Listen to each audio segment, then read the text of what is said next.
Good day, friends. My name is Luke Beer. I am the president of the Rotary Club of Dupont Circle. I'm so glad that you've all joined us here on February 8th, 2022.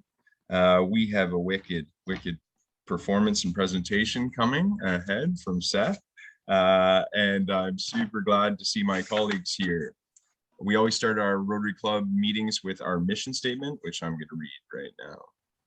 We use our professional diversity and international perspectives to serve our community, both local and global, in concrete ways through hard work, innovation, and creativity.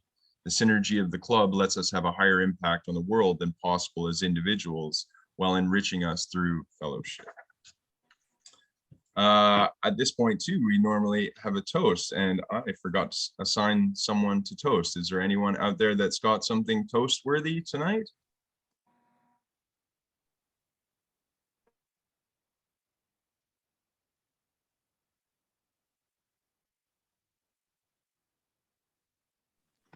Well, I can jump in.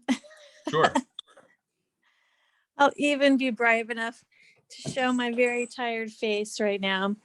I'm actually in bed, just lounging around. I do want to. I went to the City of Love this past week, Paris, to be with my family. And in honor of this coming Monday, which is the Hallmark Day of Love, Valentine's Day, I just say, you know, it's always lovely to celebrate a moment of love with you, our fellow club members, family, and all those who are connected to us. So cheers to love. Cheers to love. Excellent. Thank you very much. All right. So no other guests with us. Carson, great to see you. I'm glad you're here. You didn't get to say hello. I just wanted to remind everyone that we have a wicked TikTok channel. So if you find yourself walking across a bridge, for example, and you see a sign that says, this bridge was built by Rotary, or if you're playing at a park and you find this park was built by Rotary in your small town, for example, maybe it'd be worth taking a video of that and talking about it, because there's so much wicked stuff that we do in our communities, and we want to get that out. Austin's also demanded that we become the #1 Rotary Club on TikTok, and I think we've been failing him with the content. So please make sure you kick that out for him. I also want to say that this meeting is being recorded. It will be on our YouTube channel. We've posted most of our most recent club meetings since September, and there's been some excellent ones there. Great way to introduce this club to a colleague or a friend, because of course our New Year's resolution as a club was that everyone has to invite a friend to our meetings. We can skip along perhaps to news, membership news. I'm going to be issuing a presidential challenge to our club. Historically, in the month of March, we have our big club fundraiser. It's always been a trivia night. The last one we had was in 2020, and we it was in 2020. It was a marvelous event, and then of course COVID's now come upon us, and we've had public health measures where we can't join in person. So I just wanted to explain that we're going to be issuing a challenge to our club members to try and raise $100 per club member. This is a figure that we've solicited from the club in our club surveys about what we think would be appropriate. I recognize that $100 may be a challenge at times, but I think if we put our thinking caps on, we can come up with some wicked ideas. The other exciting thing is why I'm issuing this presidential challenge. I really want to remind us all of why we're a member of Rotary, why we're specifically a member of this club. And to that end, the $100 that you raise is going to be your $100 to donate to a cause of your concern, to a cause of your focus. So we as a board are not going to be taking that money and putting it into our foundation, though we hope to run it through our foundation. So please collect 100, donate it to the club, and then we'll make sure that we funnel it back through. And we're funneling it back through the club because we want to encourage our members, the first 5 members who complete this $100 fundraising, they will have their funds, their $100 matched with $200 from our club foundation. So that means if you raise $100, I'm going to donate $300. So I know, you know, there's things that matter deeply to each one of us, and that's a wonderful way to triple our own efforts and show the power of Rotary as a district, Rotary International, and this club. You know, we hope that the way that you'll raise the 100 is not just by taking $100 out of your wallet, but perhaps engaging other friends in doing something. Of course, this is all going to be in an email, but I'm spilling the beans right now. I'm going to be having a book club. I'm going to invite 8 of my friends over, with my wife and myself included. That'll be 10.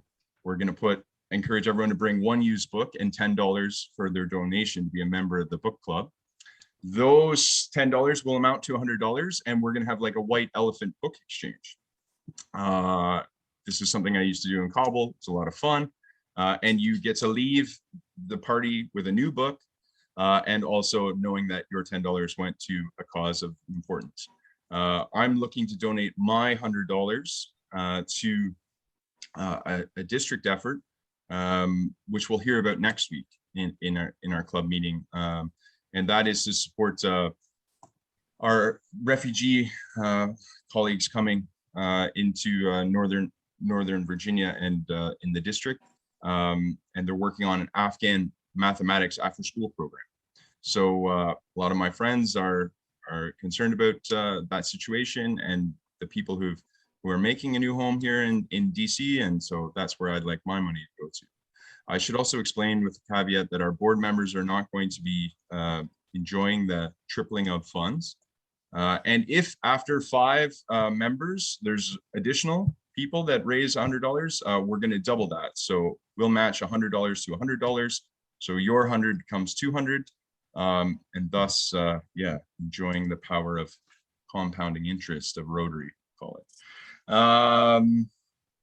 So that'll all be coming out in an email. Friends, it's very important that we continue to raise money for our club. And I know that we willingly donate happy dollars often, and we do other things through our membership, and I appreciate that. But we should certainly make this effort, and we should do it in a very public way so that we, you know, draw attention to the good works that we do. Additionally, we have had an election. We have had an election. The results were announced last week by myself. But Secretary Kristen, you're on the call. Was there anything additional that you'd like to explain to the club, or is there anything of note there?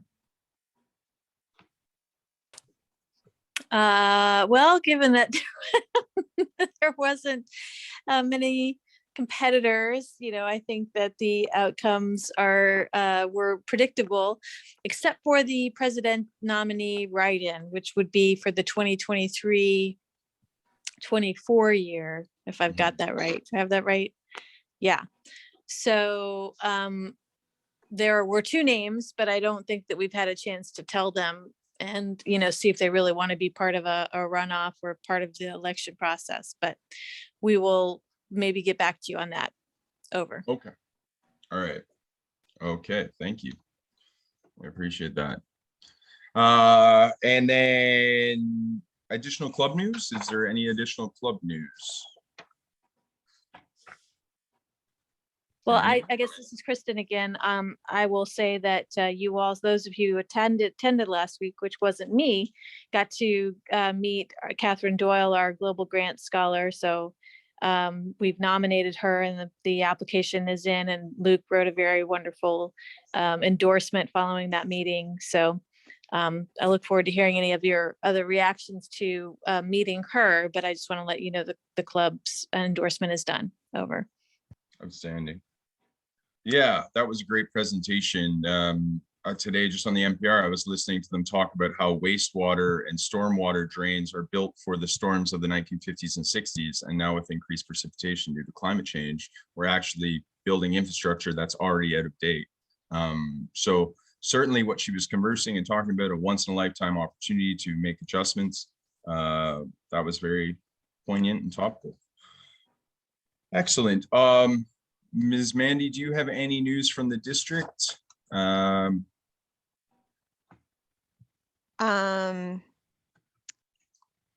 District conference is coming up at the end of April.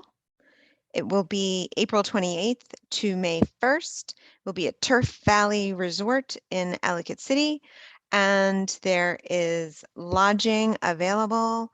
And I am positive there are going to be people coming from DC. So if you guys need carpools, just let me know. Excellent. Thank you very much. And it's also important for me to mention that Rotary International is having their event in Houston. I was reviewing our club goals for this year. We made it a club goal to have 2 of our members go to the Rotary International Convention. I know Mandy's going to be going. And so certainly there's funding available to support our members who are willing to and interested to go.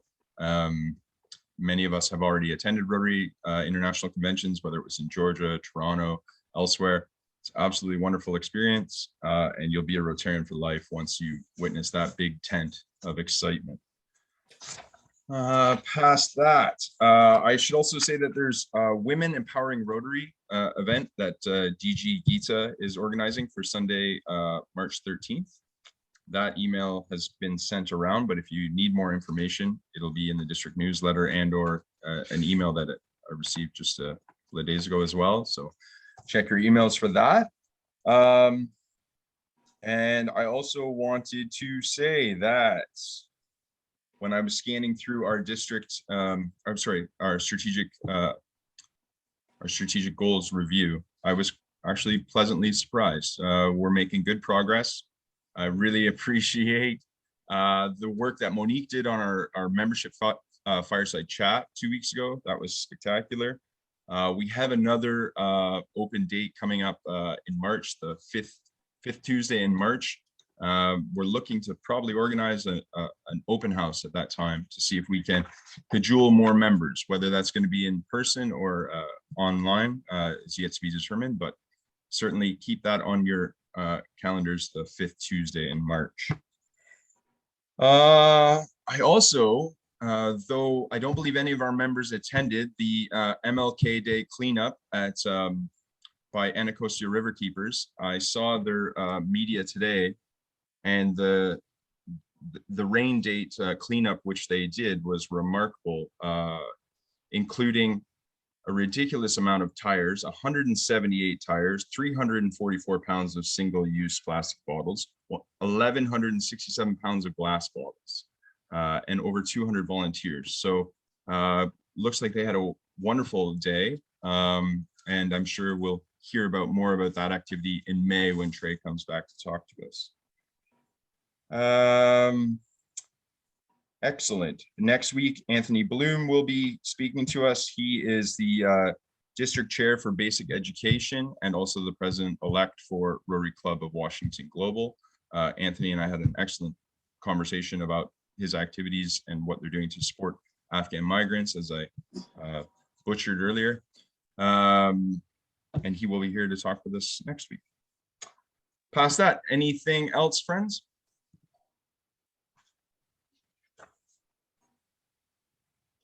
I learned from our German colleague last week to wait an extended pause. All right, I guess there is nothing further. Melissa, can you please introduce our speaker for today? Thank you very much. I absolutely can. So friends, I am very excited to introduce to you my friend and colleague, Seth Rogers. Seth and I work for an awesome small women-owned business called Team B Strategy, and amongst our clients are the US Department of Energy, which is where Seth and I have worked together. Seth is the senior manager for learning experience, and I've asked him to come along today and talk to you about Section 508. And the thing that's so cool and so important about Section 508 is that it makes it's set up to make web and printed material accessible for people who are visually impaired. And so there are a lot of elements that you don't normally think about when it comes to design that are critical when it comes to trying to reach a larger audience, particularly those who might be visually impaired. So I'm going to pass that over to Seth. Thanks for that, Melissa. Yeah, I'm the, it is a woman-owned business. I am the only male at Team B now. So we're super proud of the work that we do at Department of Energy, like Melissa said, and the National Nuclear Security Administration. I have a slight background in accessibility design prior in the public sector. I worked for a company called Esurance, which was bought by Allstate. So I worked at a startup and learned about accessibility there. That's when I first was approached by someone who's visually impaired and used a screen reader to access e-learning courses and everything else that they did in their job. But they were actually, we had a couple of different customer support people who were visually impaired. And so long story short, started there, came over and started work for the government. And the biggest challenges, and you'll hear these two terms are kind of merged together. You'll hear ADA and you also hear Section 508. So ADA is the easiest way to think about this, is the private sector side. And that's what usually gets a lot of the headlines today. So famously, a couple of years ago, Beyonce's website was non-compliant, ADA non-compliant, and got sued, got noticed and said, hey, you need to update this to accommodate accessibility. And then a lawsuit came as a result of them not making any remedy to the website. That has happened and it's spread over. And then I'll give a quick, okay, well, how does this connect? So you have small businesses, you have large businesses. Federal government speaking, the federal agencies can't be sued for gain, so you can't make profit off of a lawsuit. However, they can still be sued if citizens can't access a wide range. And so I'm going to share my screen and we're going to talk about the audience, kind of what Section 508 touches. I'll kind of mirror ADA with it as well, because I think it hits both sides, and then also maybe give a better definition of who Section 508 includes, because it's probably a little bit bigger than what you might guess because of funding. So we'll look at that. We'll define what electronic content is. I'll talk about that just a little bit. And then kind of give a quick list of, hey, here's the areas that really stand out and that I think everybody on this call is going to be touched by, because of we all use Microsoft products. So we all use Word, PowerPoint, PDF, Excel sheets. So we all are touching electronic content and can have some responsibility in making it accessible. And then we'll even do we actually have like an e-learning demo that we have on our website that our team created, as the team that I lead, and we'll have a little bit of interaction there. And then I'll do a Q&A. So that's kind of our outline. Talk about what it is, how does it look, how does it kind of work, and then hopefully get a little bit of engagement, and then answer your questions if you have any, if I've done my job well in presenting this to y'all. So, all right, let's screen share. And we should be looking at a somewhat colorful chart. You'll see something that says audience. Okay, good. Got head nods and some thumbs up. So, all right, non-web content. You're like, as I talked about with Beyonce's website, a lot of people think instantly to web design, websites, thinking like that, and you're not wrong. Okay, so that's where there's a whole industry that's fleshed out. There's specific, just a whole industry, I guess, around compliance of web design. And so everybody has to be compliant, because you need to be able to make sure that these accessibility technologies, so screen readers, input, so there's input keyboards that allow people to move. We call it navigation order. We'll talk a little bit about that in a minute. These things have to work so that people who can't see, or that can barely see, or have no vision at all, that they're able to access the content whatever it is, right? So when we're talking about specifically Section 508, we're thinking citizens. So we're all citizens. We all have to be able to go onto our government's website, our local state website, and even our county and even our city websites to be able to access documents, whether they're Word, PDF, or anything else. So that's where we're going to live today, is because that's where most people, and especially at the federal agency level, and local governments and state governments, get in trouble today. The other part of that is this: if you receive funding from the federal government or a state agency or anything else, you're now tied to Section 508, and you're also tied to ADA. So you may have to live in both worlds. Some states don't allow, again, for punitive damages in lawsuits. Many states do. Florida, which is where I grew up and went to university at, you can get punitive damages. California, you can get punitive damages. There's many, like I said, many states that can. But what we're going to look at is what we call a non-web document. So again, Word, Excel, PowerPoint, PDFs. Those are your four main documents, and I'm sure all of us at one point looked at one of those today. If not, if we had a bingo card, you may have looked at all of them. So what Section 508 or ADA strives to do, again, is make it where you can get the content that's on the page or on the non-web document. So audience. So this is what we're looking at from a logic tree from an agency standpoint here, right? So we're saying we have a non-web document. If the audience is public and all electronic has to be accessible. Meeting notes, doesn't matter. If it's on the website, it's got to be accessible. That's the same thing for a state government, or like I said, or a city or county. And then there's this whole other list of things that you're going to see here that's internal. So internally to a state, federal agency, again, all that list that I've said now like 4 or 5 times. If it goes out to the enterprise in any of these agency official communications, so an emergency notification, an initial or final decision adjudicating administrative claim or proceeding, program or policy announcement, notice of benefit, program eligibility. So you see all these. Now this is where we get to the bottom and you're like, wait, I think everything might be covered in here. Survey, a template of form, educational materials. Okay, so these materials that I'm even presenting to you need to be compliant, and they are. But you have to be able to internet content design. So that's kind of like that pseudo website. So think like SharePoint. You have a SharePoint page. A lot of agencies use SharePoint as internal internet landing pages for organization charts and announcements and everything else. Pretty much any email that goes to a group of people is considered electronic content as well. So when you get like, and you may be this person or you may know this person. We all know one of these people. If you don't know them, then you're probably it. That sends out a meme in an email to everyone. It falls underneath Section 508 guidelines if it's inside of an agency or interagency. So we're now. Is there any questions on like a communication or kind of how this logic tree works at all? Because if not, then I'll go on and talk about like what are we actually looking at inside of a document.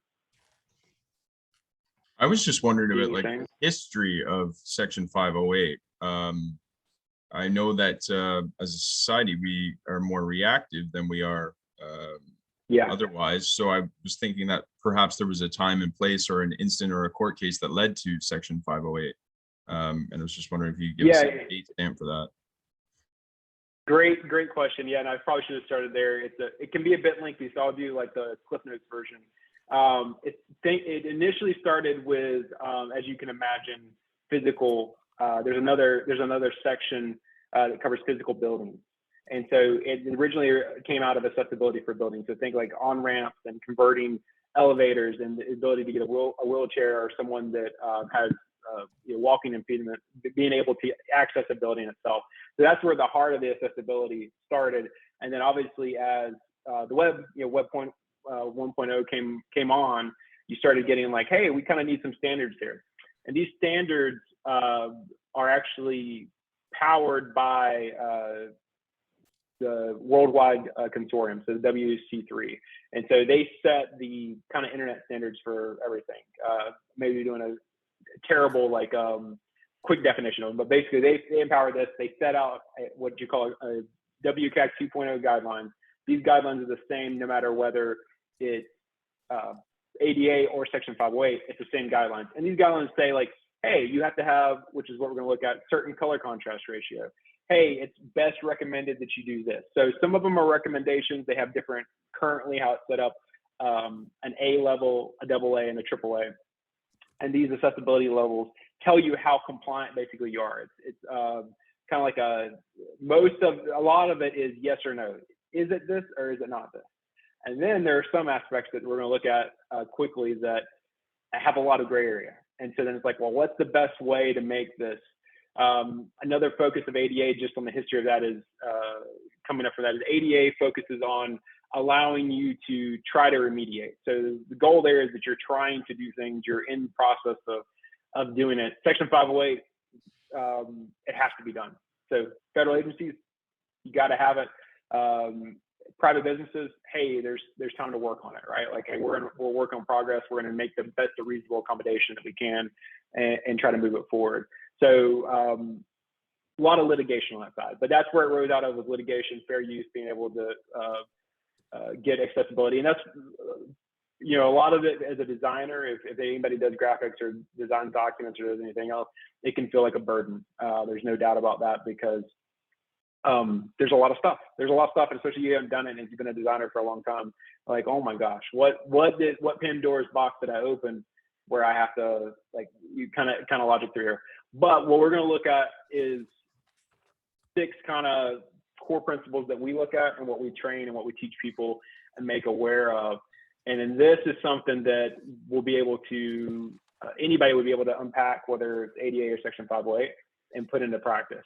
And this is, again, focused on non-web documents. Web is a whole nother you know, side of the globe on how much knowledge is there and how many standards are there, like of how things are not just done on the front end, but on the back end. So both coding and then also on the front aesthetic part, you got to have lots of stuff around there, videos. Just it's a very, very in-depth world. But again, this hits probably, you know, 95-100% of people that work on anything. They're going to work on one of these documents. So here's the 6 areas that we focus on from a training aspect. And the reason we do that is these hit the big rocks, right? So like, I'm a big rock person, get the big rocks in the jar first, then you can pour the small rocks on and it forms around them and everything fits, right?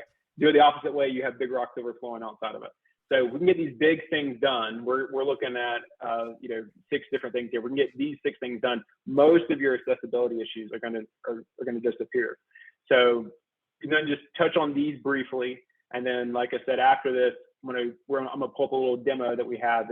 It's technically an e-learning course demo, but we'll use it as a facilitation tool today. So color is not used as the only visual means of conveying information. So think of when you have just like a circle, like a red circle versus a green circle, or we're clicking something next, right? So you click a button and it's just a green circle or red circle. You can't just have that. You need to have another indicator there explaining, hey, this is incorrect. Why is this incorrect? Is there an X there? Is there, you know, a check mark? Is there something else? Contrast. So this is a huge one for everyone. This also will eliminate most of the terrible emails that you get or documents that you see, because they set standards, and the standard here is that text has to have a 4.5-to-1 ratio with images and UI components, and then a 3:1 on large text. So long story short, that means like, hey, there's a tester that you can get, it's free.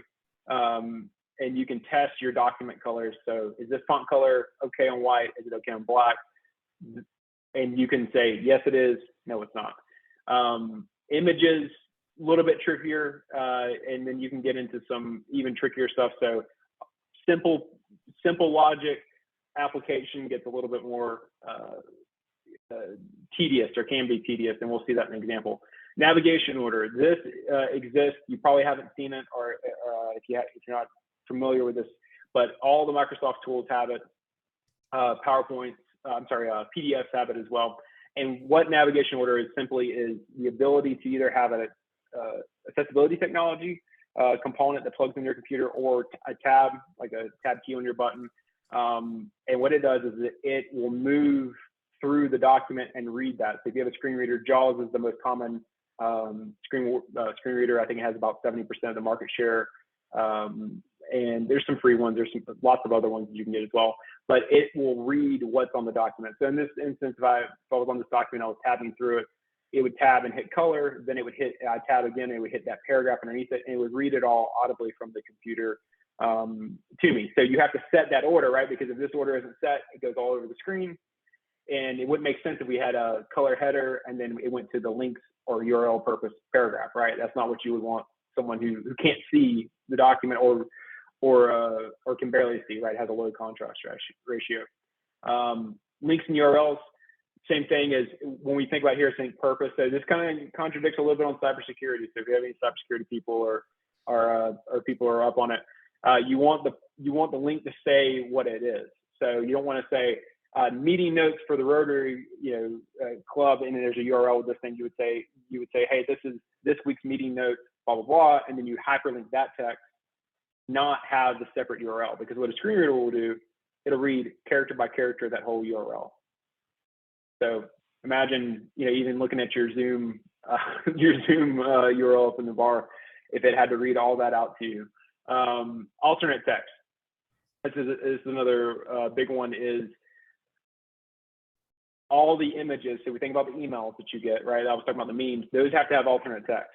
So what happens is you need to describe what's going on in a meaningful way. So again, if you could not see the image, what description would you write so that someone would understand what the image is?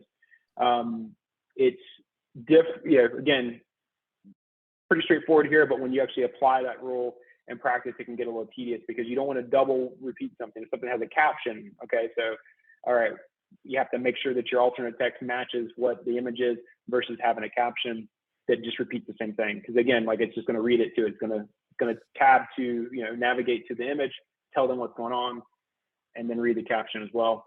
And then document properties. Technically, this is the one that you won't find in the guidelines that says you have to do this legally. But this is a really nice thing to do, because when someone uses a screen reader to navigate on their computer, when you go into your document and you correctly enter all the title, the tags, any comments, the author fields, all that stuff of your Word document or PowerPoint, it will read that to someone who has a screen reader, where they don't have to open the document. So they know what the document is, they know who wrote the document. If there's comments, if it's describing what the document is, it gives them all that information. So again, that's not technically a legal requirement, so you're not going to find that anywhere, but that's something that we tell people to put in best practice, because it just makes sense. And at some point, it may be required in a future version of the guidelines. So I've been talking a lot. I also don't want to go over time. I do want to show a demo, because I think this makes a lot of sense in person. So let me do that, and then I'll pause then, and if anybody has any questions, I'll be happy to answer them.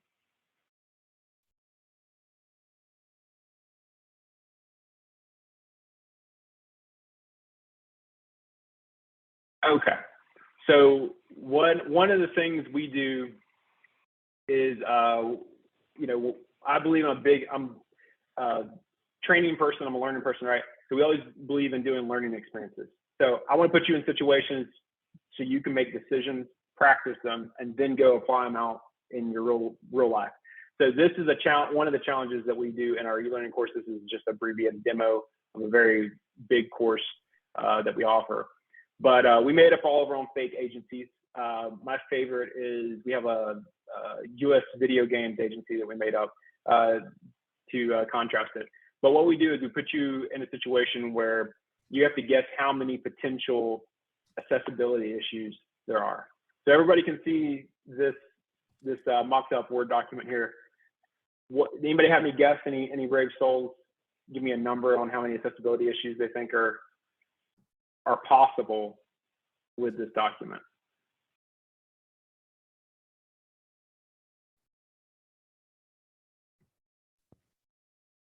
You lost the steering. Okay. It depends on whether we count each icon as a separate issue, but I'm counting them all separately, so I say more than 4. Okay. I like your definition. We went like groups.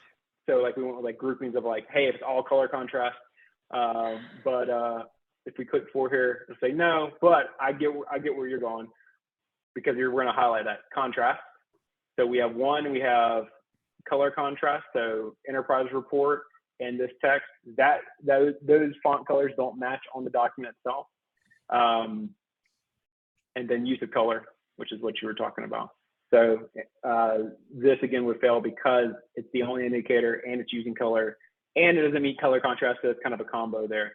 One thing to point out that catches people with logos, trademarks are completely okay. So if it's a real logo, it doesn't have to meet color contrast, like federal, anything, the ADA, doesn't matter. It's one of those things that is exempt. And then here's But would it still have to have like a text descriptor to go with it? Like if it were a picture? Okay. That's right. It would have to have an alternate text. You're exactly right. And it would describe, in that situation, it would just say what the agency is. So if you had, or if you had a logo, so if it's Facebook, you would say, okay, it's a Facebook logo describing it. So here's the next one, or here's another one. So this is an Excel sheet. I'm sorry, this is PowerPoint. And if you hadn't seen that before, this is a selection pane, which is what you call a navigation order in PowerPoint. So they have a little bit of different terminology, but standard terminology. So Mandy was brave enough. Any other? Do we have any other volunteers?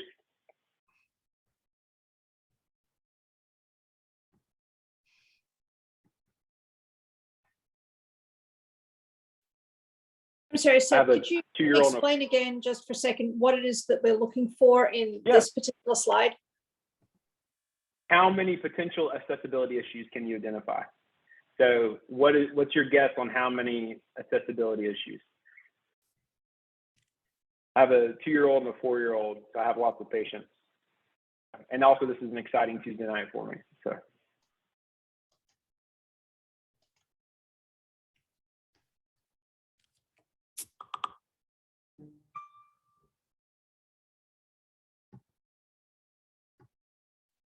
I'm going to call on Melissa because it just feels appropriate in this situation. So Melissa, give me your guess.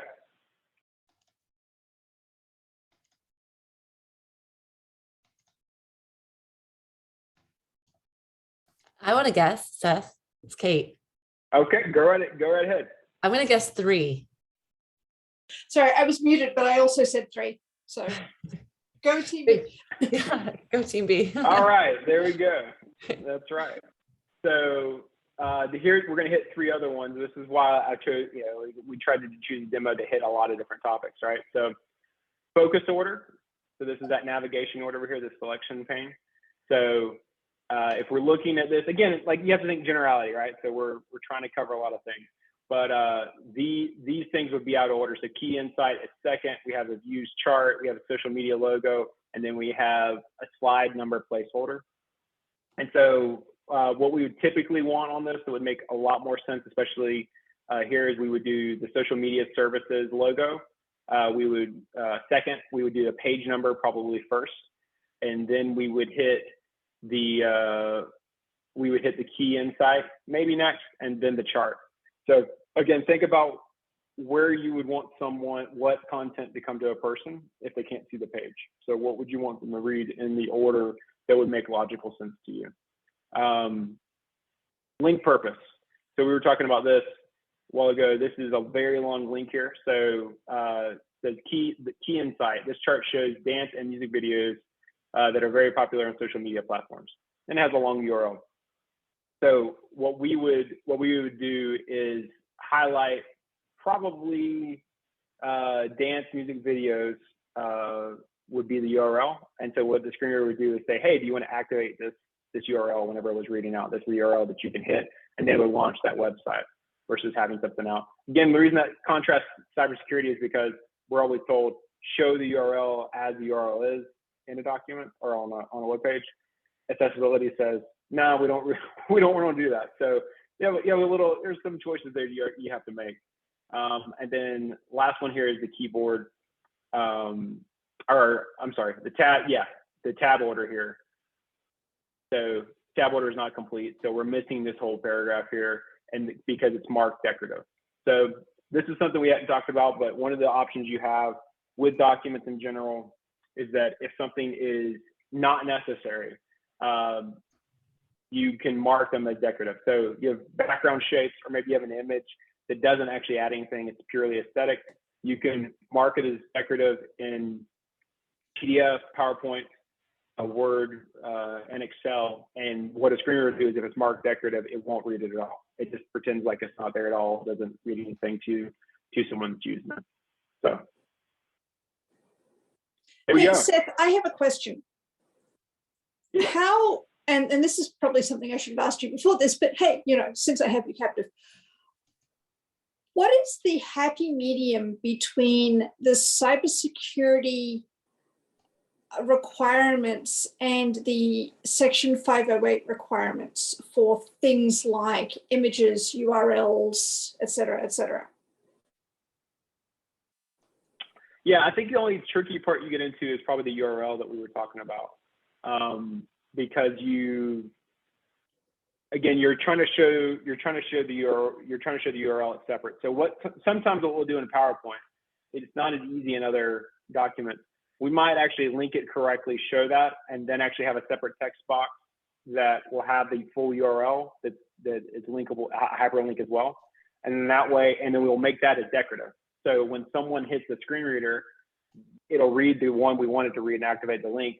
Screen reader will miss the second URL that's all the way out and a hyperlink.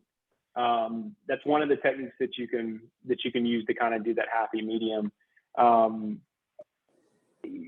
Lots of people, when they write, or if it's a white paper or a public document, there's probably less concern of that in general, or there's less concern than what there should be. It's maybe what I should say. But yeah, that's one of the ways to remediate or like walk that line of doing both.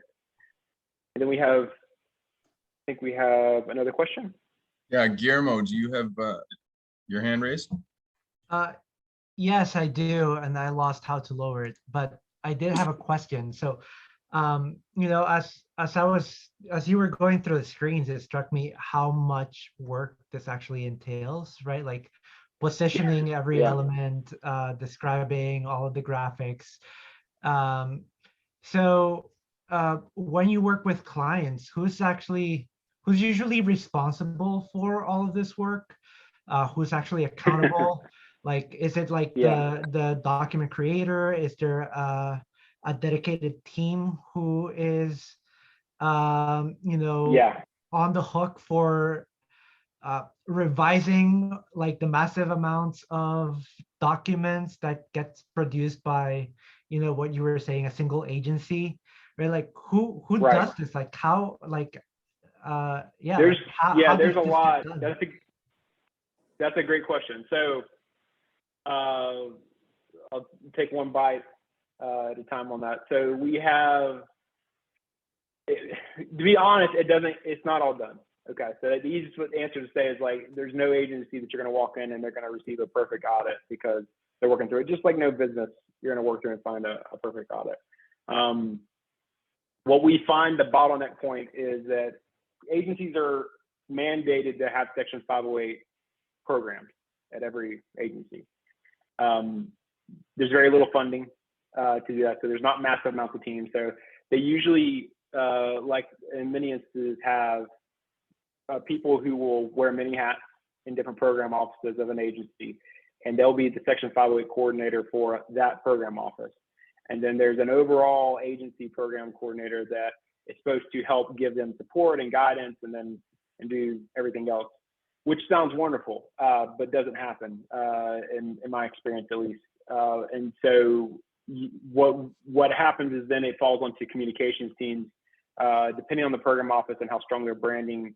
One of the biggest tips that anybody can do, whether it's ADA or whether it's a federal agency, is to create templates, for their business or for their agency. Because if you can create a template and say, here's the approved template you can use, here's the approved colors, all done, you're going to eliminate as we look at this list, you're going to eliminate a lot of issues that are right off the bat.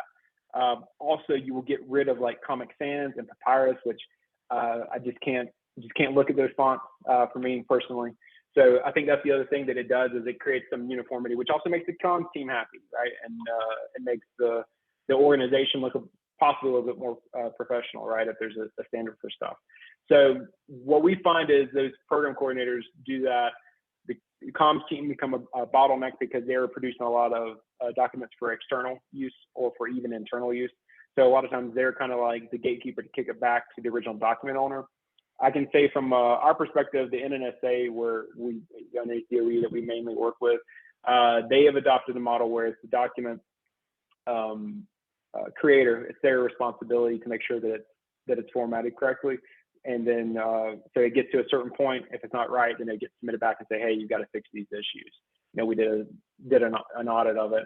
And then, you know, private sector companies vary. It really varies on that side of it. So. But I think to Seth's point about it going back to the document creator, one of the things that's really handy in that sort of a situation is to have a basic document template that is compliant, and that any relatively smart person can take their content, drop it into the document, and it's ready to go. I think that saves an awful lot of pain and suffering for everybody involved as, you know, stuff gets developed and posted and whatnot.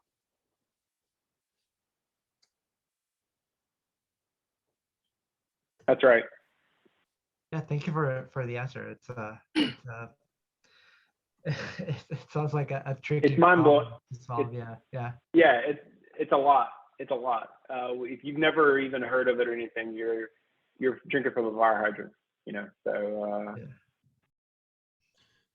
Seth, just as an extension of my earlier, just an extension of my earlier comment about how you know, we're reactive as a society, and as humans, we don't know what we don't know. So I'm just thinking about, for example, I don't think about accessibility issues because for all intents and purposes, I have strong vision and not hearing impaired or otherwise.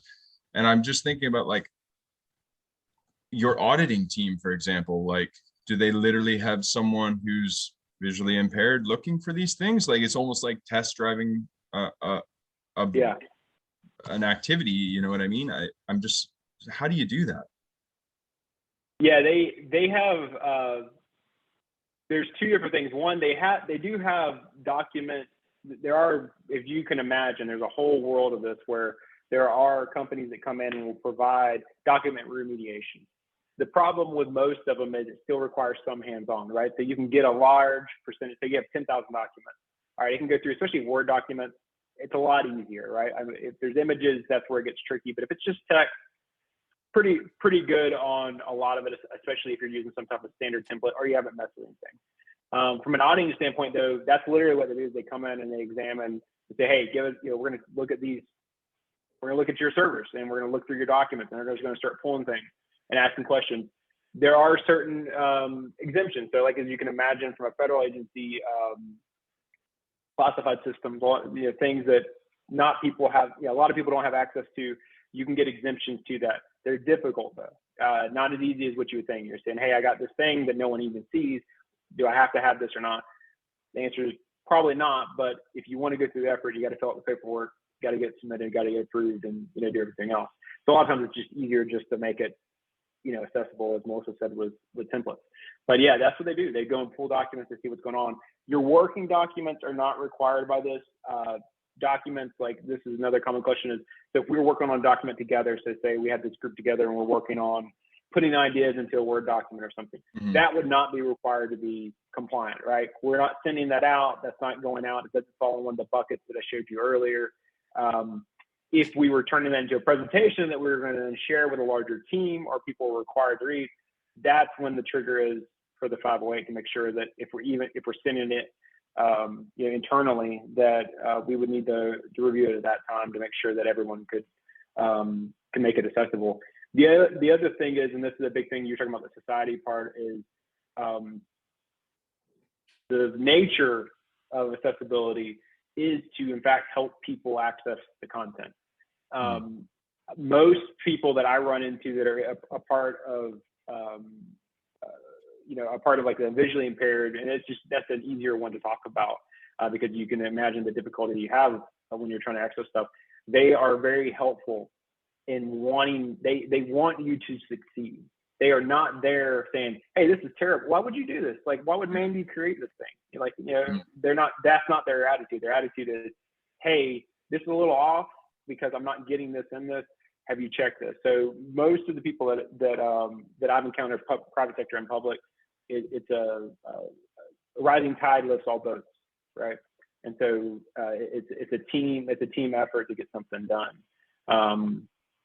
So I just want to, I hadn't really spoke on that part of that, but I want to say that is like, it's a momentum thing that you do together. So. Surely. Is there an additional question for Seth? Otherwise, we might just wrap this one. That's just a quick question. Did you mention what year all of this started? The original year, we could go back and find it. You had the most current stuff was released in 2018, and they're planning another update. But it would be, I don't know if it's 1998, somewhere in there, somewhere in the like late 90s is when the initial form started. Like the W3C standards. Like anybody that does web design, they'll be like, oh, I know who they are. Well, they set those guides, guides for that. And there's a lot, I want to be very clear, there's lots of like, if anybody wants to read more stuff, there's a Section 501 website. There's lots of other information that you can go out and spend hours of doing it as well. So lots of stuff on there. We have our own stuff. We have, like I said, I did the demo course because that's what we demo for people outside. And we have our own training product that we do as well. So. Wow. The Section 508 also includes things like the TTY Translator for phone calls. So, when you call a federal office and you have the TTY machine, if you're hearing impaired, that is also included. So TTY is something that people are, I think, more familiar with because back in the day of rotary dial telephones, that was a thing. But it's sort of evolved over time to include, Word documents and the web and stuff like that. So it's an ever-growing and evolving requirement, small R requirement that I think is worth paying a lot of attention to. Oh, absolutely. That's what I was meaning about. You don't know what you don't know. Certainly, like, for example, Seth, you were saying how many, problems are there on these documents?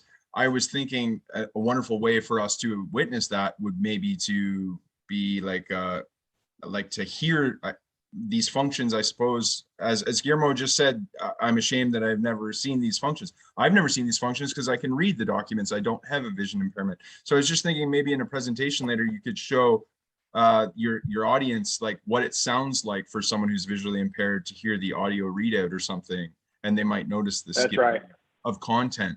That's exactly what we do. And we have an instructor-led session, a virtual one that we do in addition to our course stuff.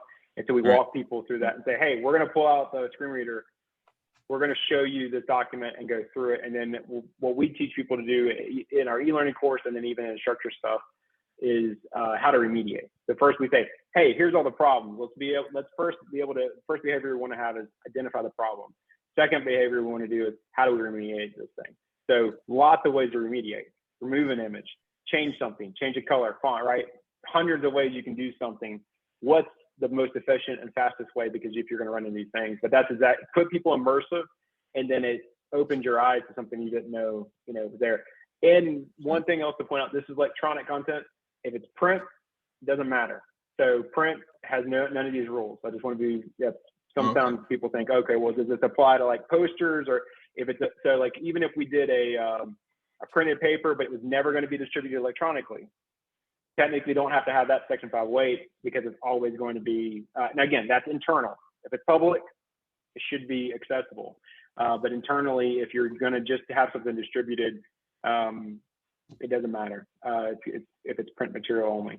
So, but yeah, it's a journey. It's a journey to have and to be a part of. But for most people, you can use what we talked about tonight and get and navigate through many of the issues that you have. Graphic designers have a big problem. Web designers have a big problem. Lots of emails with graphs and stuff. It's a fun challenge. So, yeah. So, not to kind of be Debbie Downer or whatever, I have, most of the people here know that I have a pretty rare eye condition, and so I'm one of the people that 508 is made for. But also, I work for a federal agency, and I do a lot of documentation that goes out to the public, and therefore theoretically am in charge, or not in charge, but have to follow 508 compliance.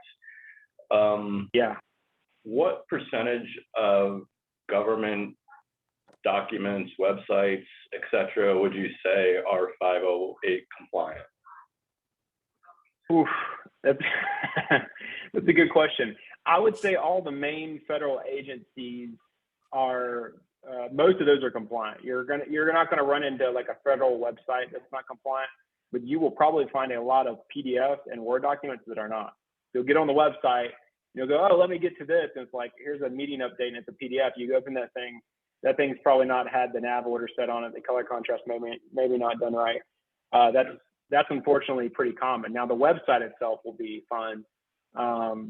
National laboratories, we do work with laboratories, DOE and NSA both do, and then those third-party entities, because they are underneath Section 508 as well. You'll find a lot of gaps in that as well. So I don't know a percentage, but I'll just say the agency websites are I would guess they're probably good because they've already been sued. Someone's already sued them and had a complaint, so they've had to adjust it. But I think continuous documents, yeah. I mean, there's no one really tracking that. I mean, my thing was, the actual material that people use. Obviously the websites are pretty static and designed, as templates, right? So that's easier to monitor and things like that. But as far as like material that gets put on the website, things like that, I found unfortunately it's not always great for people who have eye situations. That's exactly right. And private sector, public sector is has the same hurdles, right? Sure. Where their websites may not even be done at all, as we find most of the time. Or the color contrast. Color contrast is a huge issue. I mean, that's something that a lot of people that have issues with that, they don't. And then when they start looking, they're like, this makes total sense why there's a ratio. They're like, it's just a number. But then when you start following, you're like, I can actually read that. People who wouldn't identify themselves as having a visual impairment, right? Like they wouldn't say like they have visual impairment at all, but then they recognize it once they start looking at some of the color contrast stuff. So. Well, Seth, this is illuminating and super interesting. All of us are temporarily able, as many people describe it, in all different facets, and one day we'll be dependent on accessibility of physically with the eyes otherwise. So I just say that it's been very educational for me, and I had no idea about this. So thank you very much, Melissa, for introducing us to this brilliant character. Mr. Rogers, thank you for your presentation. And unless there's anything burning, I think I'm going to flip over to happy dollars from our club. And I should explain to Seth, just so he knows, our members kind of tax one another or ourselves if we have a happy news to share, $1, $2, $3, something like that. I had a real slow weekend, so I can't really pay any happy dollars right now. All right, I'll go first. Thank you, Seth, for coming in. It's obviously, like I said, something that I deal with on a daily basis. A lot of frustrations, just in terms of 508 compliance, but as ADA compliance as well. It took me 2 years and having to escalate something to our assistant secretary to get a monitor that was not 24 inches. So, like I said, I've got a lot of frustrations with it. And I appreciate the work that you guys do, and hopefully it gets easier as technology advances. So like I said, I got $20 for you coming in, obviously guests and visitors. I don't think we have a bunch of those, but yeah, just in general. Another good thing is I didn't burn my house down while I was listening to this, because I'm trying to make chicken wings in an air fryer that's kind of janky. So God bless that. So thanks. Oh, for sure. I will match Quinn's $20 for the speaker with my own $20 for the speaker. Thank you. Thank you, Seth.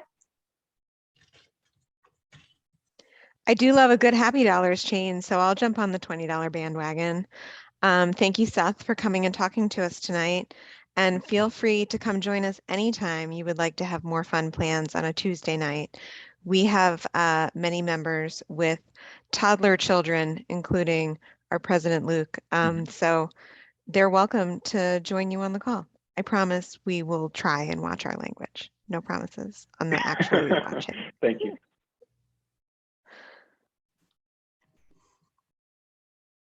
I'll go ahead and give 5 as well. Thank you very much, Seth. This was insightful. I'm going to have to start looking for the icons and things to keep aware of this, but thank you.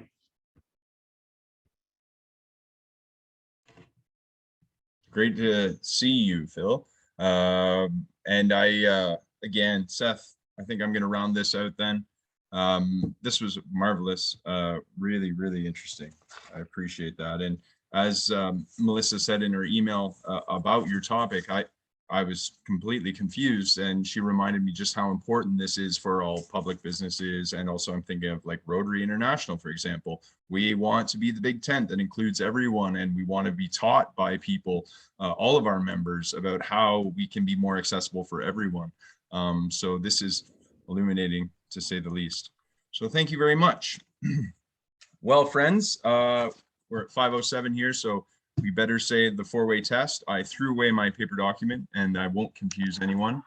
There was a mistake in cut and paste somewhere, and discombobulated the 4-way test. So we tried to say it in unison, Seth. We're not weirdos, but it's going to sound like that. So of the things we think, say, and do, is it the truth? Is it fair to all concerned?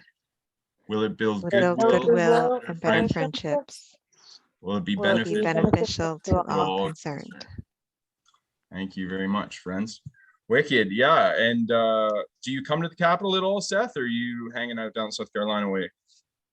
I do. I was actually just there last week, so I come about 7-8 times up there. So flying from, I'm outside of Greenville for those that weren't on at the beginning. Awesome. Well, thank you very much for having me.